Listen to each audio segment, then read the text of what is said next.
Olá, meu nome é Luciana, eu sou psicóloga social e professora de psicologia social.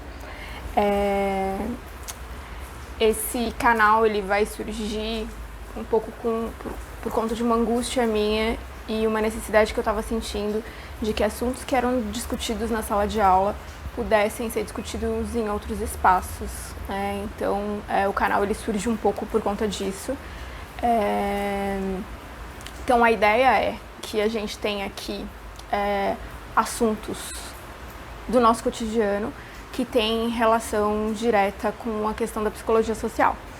E eu resolvi começar, o primeiro vídeo do canal, ele vai falar sobre violência policial por conta do que aconteceu durante o ano passado inteiro, principalmente no estado do Rio de Janeiro, com as mortes principalmente de crianças e adolescentes pela polícia, com o que aconteceu aqui em São Paulo no fim do ano, que foi o genocídio na favela de Paraisópolis e no baile funk, e que aconteceu novamente, não, enfim, com a mesma repercussão, nem com a mesma grandiosidade, mas mais uma vez a gente teve uma intervenção da polícia num baile funk ali na zona sul de São Paulo, na Rua Alba. Então, por conta disso que esse é o primeiro tema, que a gente vai discutir. Antes de trazer alguns dados e informações, porque vivemos a era da fake news, então eu acho que é importante a gente fundamentar tudo que a gente está falando, eu queria relatar primeiro a minha experiência, a experiência que eu tive algumas histórias com a polícia, mas eu tive uma especificamente que eu quero trazer para ilustrar para vocês. Eu trabalhava na periferia de São Paulo, na Zona Sul, no bairro de Pedreira, com adolescentes em conflito com a lei. E um dia eu estava fazendo grupo com os meninos, dispensei os meninos e fui organizar as coisas para ir embora. Quando eu estava indo embora, eu olho numa viela e estão todos os meninos sofrendo um enquadro da polícia. Não era aquele o caminho que eu pegaria, mas eu resolvi passar lá para ver o que estava acontecendo, justamente por já saber, através dos meninos e através do trabalho que já há um tempo eu exercia nas periferias e continuo exercendo, como que é a abordagem da polícia com os jovens, nesses espaços. Então eu cheguei lá e dei boa tarde para os policiais, eles falaram, é um procedimento de rotina. Eu falei, ok, fiquei parada, E aí um dos policiais falou assim, você conhece esses meliantes? Eu falei, sim, eu conheço esses adolescentes, eu sou a psicóloga que estava com eles, inclusive num grupo agora. Não, mas fica tranquila, é um procedimento de rotina, pode ir embora. Eu falei, não, eu vou esperar. Ele falou, não, moça, vai demorar bastante, não precisa você esperar, é procedimento de rotina. Eu falei, não, eu vou esperar. Aí ele falou assim, mas você não entendeu que vai demorar? Eu falei assim, bom, eu não tô com pressa, E aí ele ficou muito irritado e pediu a minha documentação, pediu meu RG. Eu entreguei meu RG pra ele entrou em contato no rádio, verificou meu documento, falou assim, olha, você tá liberada, não consta nada no seu nome, pode ir embora. E aí eu fiquei parada, da mesma forma. E aí ele falou assim pra mim, você não entendeu que você tá liberada, você pode ir embora? Eu falei assim, você não entendeu que eu não vou embora, que eu não tô com pressa? Ele, mas eu já disse pra você que vai demorar. Eu falei, não vai demorar, porque você demorou 2 minutos pra consultar meu RG, eles são 5 vezes 2, você vai demorar 10 minutos, eu vou esperar. E aí o que aconteceu? Ele liberou os meninos, Quando ele liberou os meninos ficaram muito aliviados, vieram me agradecer, porque alguns deles já tinham sofrido agressões daqueles policiais, então eles estavam com bastante receio do que pudesse acontecer. Teve uma outra situação também, que não aconteceu diretamente comigo, mas que me fez refletir bastante sobre essa questão da abordagem da polícia, Em 2012, teve um atentado à bomba na Rua Oscar Freire, numa joalheria da Rua Oscar Freire. E aí, após esse atentado à bomba, o que aconteceu? A Oscar Freire ela passou a ser uma rua extremamente policiada. Então, você tinha polícia em todos os quarteirões da Oscar Freire. E aí, isso me fez... um dia eu estava andando pelo Oscar Freire, e aí eu ouvi uma conversa entre duas senhoras falando assim, nossa, você viu que tem polícia em todas as esquinas, tô me sentindo muito mais segura. E naquela época eu trabalhava no Capão Redondo. E aí eu tentei transferir aquele diálogo, daquelas duas mulheres, para um diálogo de duas mulheres no Capão Redondo. Se as esquinas do Capão Redondo tivessem todas policiadas, se a sensação de segurança das mulheres do Capão não seria a mesma, né? E eu tinha plena convicção que não, né? Que enquanto muita polícia na Oscar Freire era sinal de segurança, muita polícia no Capão Redondo era sinal de insegurança, de medo, né? E essa historinha, ela ajuda a gente a compreender dois conceitos importantes para a psicologia sócio-histórica, que é o conceito de sentido e o conceito de significado. Primeiro vou começar explicando para vocês significado, né, gente? O que significa significado, né? Significado é o que a gente vai chamar aquilo que é comum para todas as pessoas. Então, se eu falar pão, né, o que é pão para todo mundo? É o que a gente chama de dicionarizável, que está no dicionário. Então, portanto, ele vai ser fixo, né? Ele não é uma coisa que muda.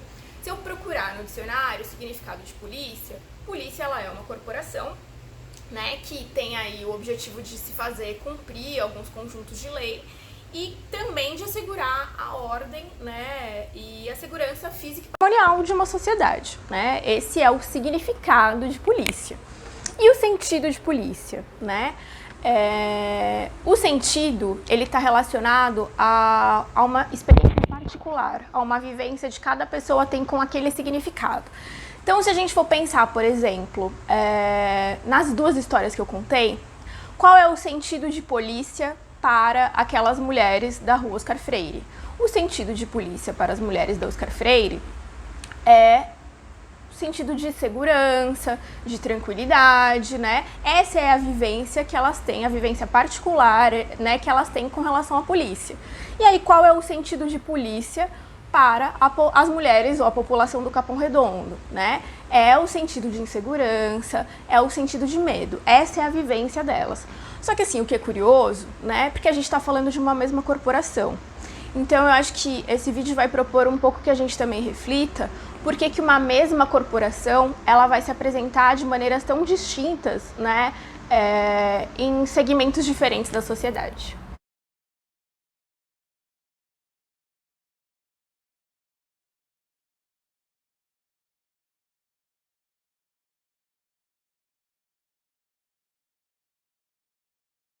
Para a gente começar a refletir sobre essas indagações, é importante primeiro a gente entender a estrutura da nossa sociedade.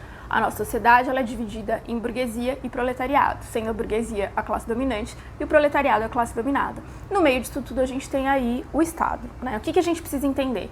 A burguesia ela vai usar aí de alguns instrumentos para manter o domínio com relação ao proletariado.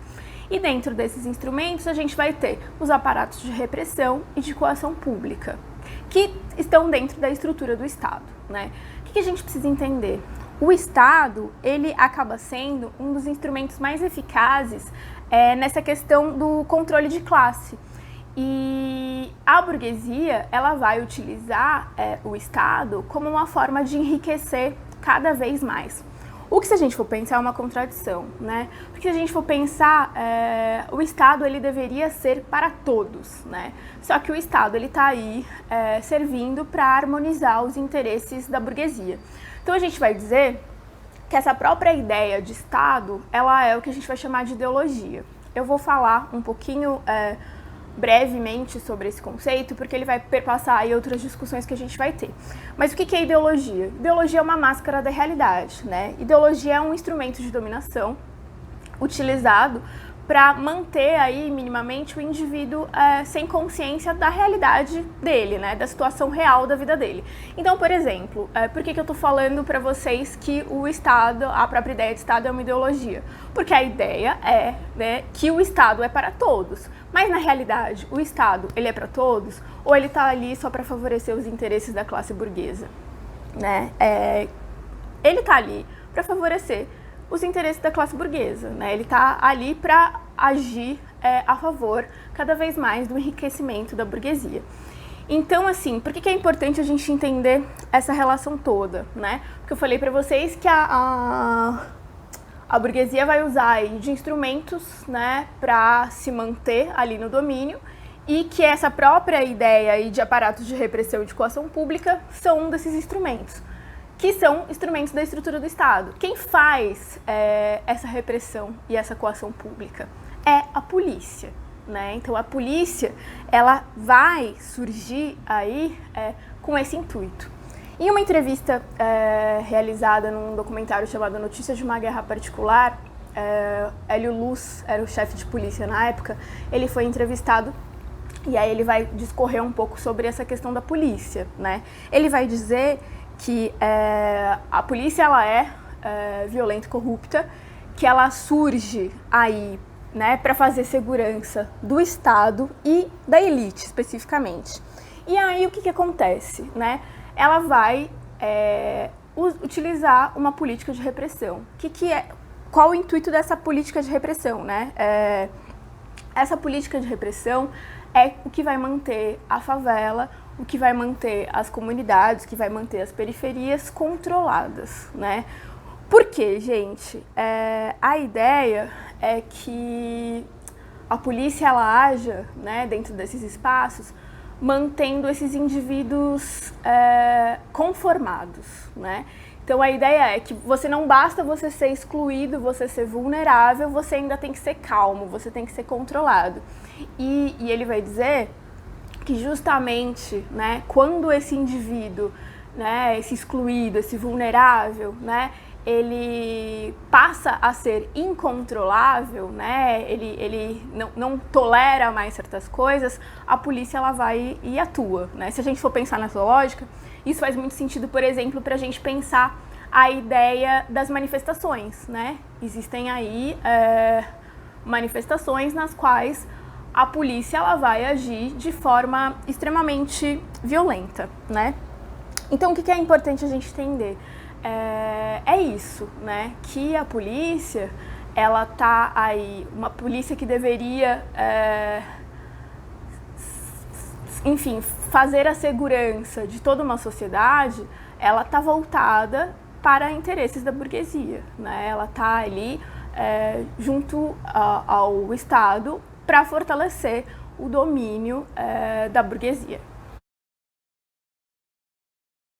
Como eu disse para vocês, a gente está vivendo a era da fake news, então é importante a gente fundamentar, né, enfim, esse vídeo com dados de pesquisa, né, enfim, para de fato mostrar qual é a realidade. Então, assim, uma pesquisa que foi realizada pela Secretaria de Segurança Pública de São Paulo no ano de 2014, ela fez uma observação extremamente interessante. Ela observou que houve de 1999 até 2014 uma redução do número de homicídios cometidos na cidade de São Paulo. Então, em 2000, a gente teve, num levantamento, 5.979 homicídios cometidos. Já em 2014, esse número caiu para 1.661.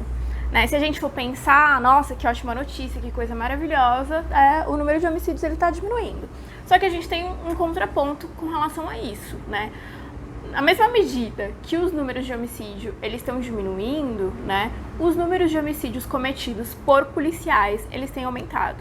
Então, o que a gente tem nessa pesquisa, né? Em 1999, foram cometidos 438 homicídios por policiais, e já em 2014 esse número foi de 708, né? Essa é uma pesquisa do Fórum Brasileiro de São Paulo, que vai resultar numa pesquisa sobre juventude e violência no município de São Paulo. Então, o que a gente observa hoje? Que a ação policial ela é uma das principais causas de homicídios na cidade de São Paulo. E, portanto, um dos principais agentes de violência urbana hoje em São Paulo é a polícia, né?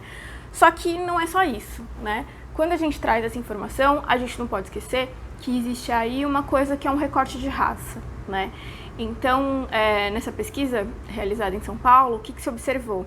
Que 64% dos homicídios cometidos foram com negros, né? Então, 64% dos homicídios foram, enfim, com negros. E sendo que a população negra em São Paulo, ela é apenas 31% da população. Né? Então, se a gente for pensar, né,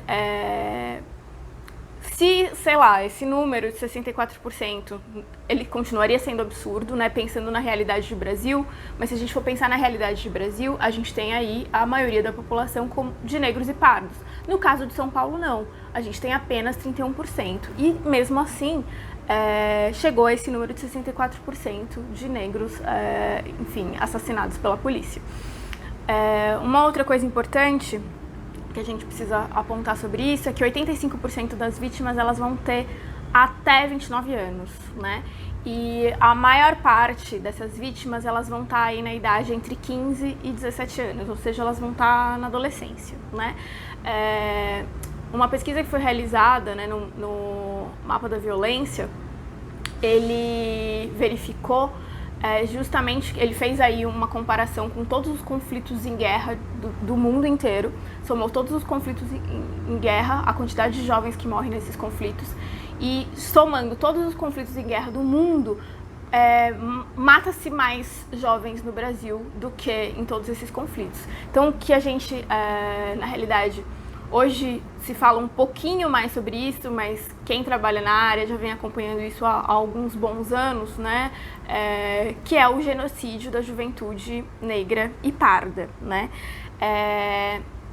Tem um filme, vou indicar para vocês, ele chama O Ódio que Você Semeia, que eu acho que ele é muito interessante para a gente entender essa questão tanto da abordagem policial, dessa diferença de abordagem policial que eu menciono no início do vídeo, quanto essa questão da raça, né? Esse recorte de raça aí presente nessa questão toda. Qual é a grande questão de tudo isso, né? A polícia, ela tem feito aí, de uma certa maneira, o papel de uma espécie de capitão do mato do mundo moderno, né? Que ela tá aí matando os negros. Só que assim, ela não pode continuar a ser esse instrumento, né, de controle social daquilo que a gente vai chamar da Casa Grande, né? A polícia, ela deveria servir, né, enfim, e proteger a sociedade como um todo. Não fazer esse recorte, né, tanto social quanto étnico, né? Então, assim, se eu disser para vocês que eu tenho, assim, a resposta para isso, eu não tenho, né? Mas eu acho que na psicologia social a gente fala muito sobre um dos papéis da psicologia social é tornar o indivíduo consciente da realidade que o oprime. E eu acho que a proposta desse vídeo, ela é um pouco isso, né? Ela é da gente começar a refletir sobre essas questões, a gente olhar para elas com a profundidade que elas têm, para a gente começar, no coletivo, a pensar aí em estratégias de transformação.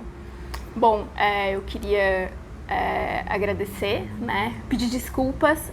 Primeiramente, eu tô filmando no meu quarto porque eu tô com o meu joelho fraturado. Queria pedir desculpas também porque é uma coisa muito caseira, eu sou uma analfabeta tecnológica, prometo que as coisas vão melhorar, aí com certeza vai ter alguns errinhos aí no meio do caminho, mas espero que vocês tenham essa compreensão. E queria dizer que, mais do que nunca, que esse é um espaço nosso, é um espaço de construção conjunta. Então eu quero que vocês me auxiliem a pensar em coisas aí do nosso cotidiano, coisas que têm aparecido e que vocês acham importante a gente discutir, tá? Tem que falar, né, para se inscrever no canal, para dar um like, para compartilhar, para essas coisas todas, enfim. Então se inscreve, curte, compartilha e é isso. Só agradecer. Brigadão e beijos.